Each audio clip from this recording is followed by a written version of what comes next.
Hello friends, ओम श्री गणेशाय नमः। ओम नमः शिवाय। आप सभी का स्वागत है आपके अपने यूट्यूब चैनल पर। फ्रेंड्स, आज हम आपको इस वीडियो में बताने जा रहे हैं श्रावण मास के तीसरे अध्याय के बारे में, जिसको सुनने मात्र से ही होंगी आपकी सभी मनोकामनाएं शीघ्र ही पूर्ण। फ्रेंड्स, वीडियो शुरू करने से पहले आपसे रिक्वेस्ट है, अगर आप हमारे चैनल पर नए हैं और आपने अभी तक चैनल को सब्सक्राइब नहीं किया है तो प्लीज सब्सक्राइब कीजिएगा चैनल को, साथ ही प्रेस कीजिएगा बेल आइकन को, जिससे नए वीडियो से रिलेटेड नोटिफिकेशन आपको तुरंत प्राप्त हो सके। और वीडियो पसंद आने पर वीडियो को लाइक और शेयर जरूर कीजिएगा, ताकि सभी भक्तों को इस वीडियो का लाभ प्राप्त हो सके। और कमेंट बॉक्स में ओम नमः शिवाय जरूर लिखिएगा। श्रावण मास महात्म सब प्रकार के विघ्नों का नाश करने वाले, सारी सृष्टि का पालन करने वाले श्री गणेश जी तथा ज्ञान की दाता देवी श्री सरस्वती जी तथा सब पुराणों के कर्ता श्री व्यास जी तथा श्री गुरुदेव जी के चरण कमलों में नमस्कार करके भगवान की श्रद्धा और भक्ति रस में डूबे हुए श्रावण मास की कथा कहती हूँ। श्रावण माह में की जाने वाली भगवान शिव की लक्ष्य पूजा का वर्णन सनत कुमार बोले, हे भगवान, आपने श्रावण मासों का संक्षिप्त वर्णन किया। हे स्वामिन, इससे हमारी तृप्ति नहीं हो रही है, अतः आप कृपा करके विस्तार से वर्णन करें, जिसे सुनकर हे सुरेश्वर मैं कृतकृत्य हो जाऊंगा। ईश्वर बोले, हे योगीश, जो बुद्धिमान नक्त व्रत के द्वारा श्रावण मास को व्यतीत करता है वह 12 महीनों में नक्त व्रत करने के फल का भागी होता है। नक्त व्रत में दिन की समाप्ति के पूर्व सन्यासियों के लिए रात्रि में गृहस्थों के लिए भोजन का विधान है। उसमें सूर्यास्त के बाद की 3 घड़ियों को छोड़कर नक्त भोजन का समय होता है। सूर्य के अस्त होने के पश्चात 3 घड़ी संध्या काल होता है। संध्या वेला में आहार, मैथुन, निद्रा और चौथा स्वाध्याय, इन चारों कर्मों का त्याग कर देना चाहिए।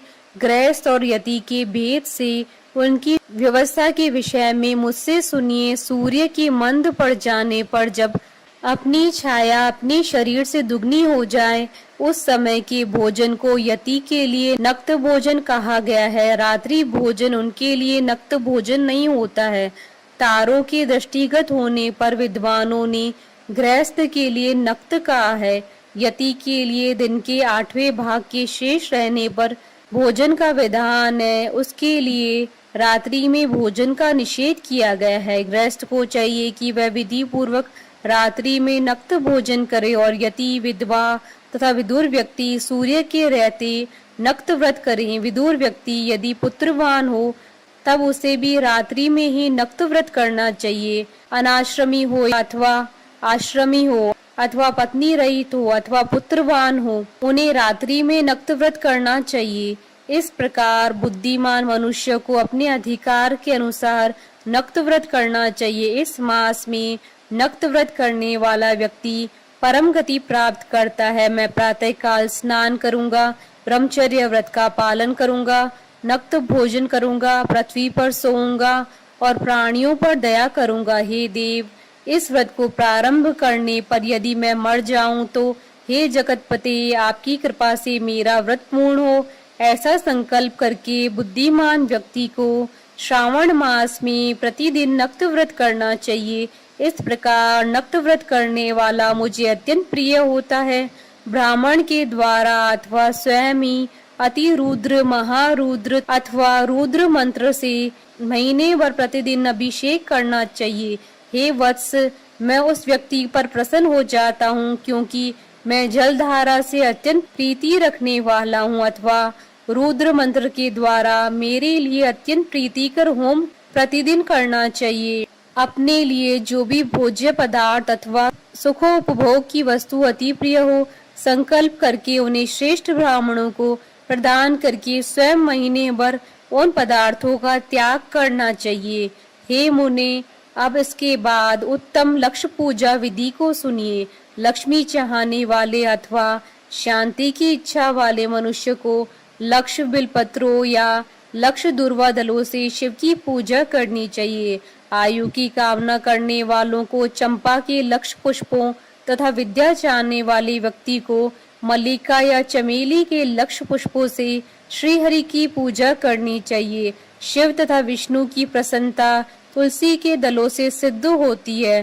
पुत्र की कामना करने वालों को कटेरी के दलों से शिव तथा विष्णु का पूजन करना चाहिए। बुरे स्वप्न की शांति के लिए धान्य से पूजन प्रशस्त होता है।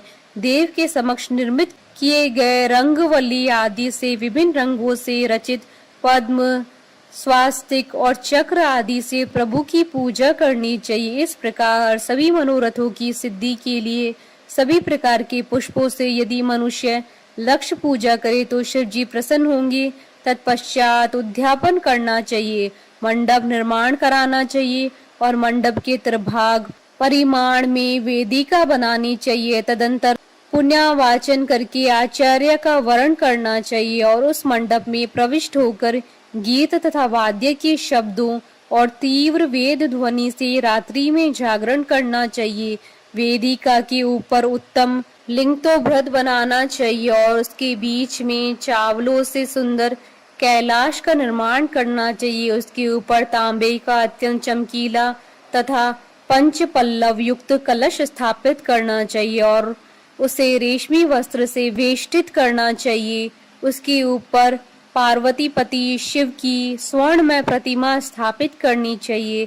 तत्पश्चात पंचामृत पूर्वक धूप दीप नैवेद्य से उस प्रतिमा की पूजा करनी चाहिए और गीत वाद्य नृत्य तथा वेद शास्त्र तथा पुराणों के पाठ के द्वारा रात्रि में जागरण करना चाहिए। इसके बाद प्रातः काल भली भांति स्नान करके पवित्र हो जाना चाहिए और अपनी शाखा में निर्दिष्ट विधान के अनुसार वेदी का निर्माण करना चाहिए।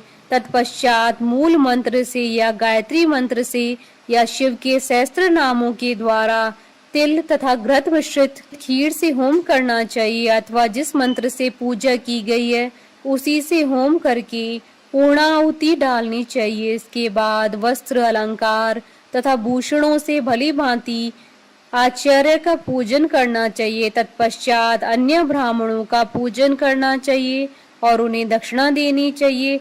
जिस जिस वस्तु से उमापति शिव की लक्ष्य पूजा की हो उसका दान करना चाहिए। स्वर्णमयी मूर्ति बनाकर शिव की पूजा करनी चाहिए। यदि दीप कर्म किया हो तो उस दीपक का दान करना चाहिए। चांदी का दीपक और स्वर्ण की वृत्ति का अर्थात बत्ती बनाकर उसे गोघृत से भरकर सभी कामनाओं और अर्थ की सिद्धि के लिए उसका दान करना चाहिए। इसके बाद प्रभु से क्षमा प्रार्थना करनी चाहिए। अंत में 100 ब्राह्मणों को भोजन कराना चाहिए। हे मुनि, जो व्यक्ति इस प्रकार पूजा करता है मैं उस पर प्रसन्न होता हूँ। उसमें भी जो श्रावण मास में पूजा करता है उसका अनंत फल मिलता है। यदि अपने लिए अत्यंत प्रिय कोई वस्तु मुझे अर्पण करने के विचार से इस मास में कोई त्यागता है तो अब उसका फल सुनिए। इस लोक में तथा परलोक में उसकी प्राप्ति लाख गुना अधिक होती है। सकाम करने से अभिलिषित सिद्धि होती है और निष्काम करने से परम गति मिलती है। इस मास में रुद्राभिषेक करने वाला मनुष्य उसके पाठ की अक्षर संख्या से एक एक अक्षर के लिए करोड़ों करोड़ों वर्षों तक रुद्र लोक में प्रतिष्ठा प्राप्त करता है। पंचामृत का अभिषेक करने से मनुष्य अमरत्व को प्राप्त करता है। इस मास में जो मनुष्य भूमि पर शयन करता है उसका फल भी सुनिए। हे द्विज श्रेष्ठ, वह मनुष्य 9 प्रकार के रत्नों से जड़ी हुई सुंदर वस्त्र से आच्छादित बिछे हुए कोमल गद्दे से सुशोभित देश तकियों से युक्त रम्य स्त्रियों से विभूषित रत्न निर्मित दीपों से मंडित तथा अत्यंत मृदु गरुड़ाकार प्रवाल मणि निर्मित अथवा हाथी दांत की बनी हुई अथवा चंदन की बनी हुई उत्तम तथा शुभ शैया प्राप्त करता है। इस मास में ब्रह्मचर्य का पालन करने से वीर्य की दृढ़ पुष्टि होती है। ओज बल शरीर की दृढ़ता और जो भी धर्म के विषय में उपकारक होते हैं वह सब उसे प्राप्त हो जाते हैं। निष्काम ब्रह्मचर्य व्रति को साक्षात ब्रह्म प्राप्ति होती है और सकाम को स्वर्ग तथा सुंदर देवांगनाओं की प्राप्ति होती है। इस मास में दिन रात अथवा केवल दिन में अथवा भोजन के समय मौन व्रत धारण करने वाला भी महान वक्ता हो जाता है। व्रत के अंत में घंटा और पुस्तक का दान करना चाहिए। मौन व्रत के महात्म से मनुष्य सभी शास्त्रों में कुशल तथा वेद वेदांग में पारंगत हो जाता है तथा बुद्धि में बृहस्पति के समान हो जाता है। मौन धारण करने वाले का किसी से कलह नहीं होता है, अतः मौन व्रत अत्यंत उत्कृष्ट है। इस प्रकार श्री स्कंद पुराण के अंतर्गत ईश्वर सनत कुमार संवाद में श्रावण मास महात्म्य, नक्त व्रत, लक्ष्य पूजा, भूमि शयन, मौन व्रत आदि कथन नामक तीसरा अध्याय पूर्ण हुआ। बोलिए भगवान शंकर, माता पार्वती जी की जय। हमारे साथ इस वीडियो में अंत तक बने रहने के लिए आपका धन्यवाद। ओम श्री गणेशाय नमः। ओम नमः शिवाय।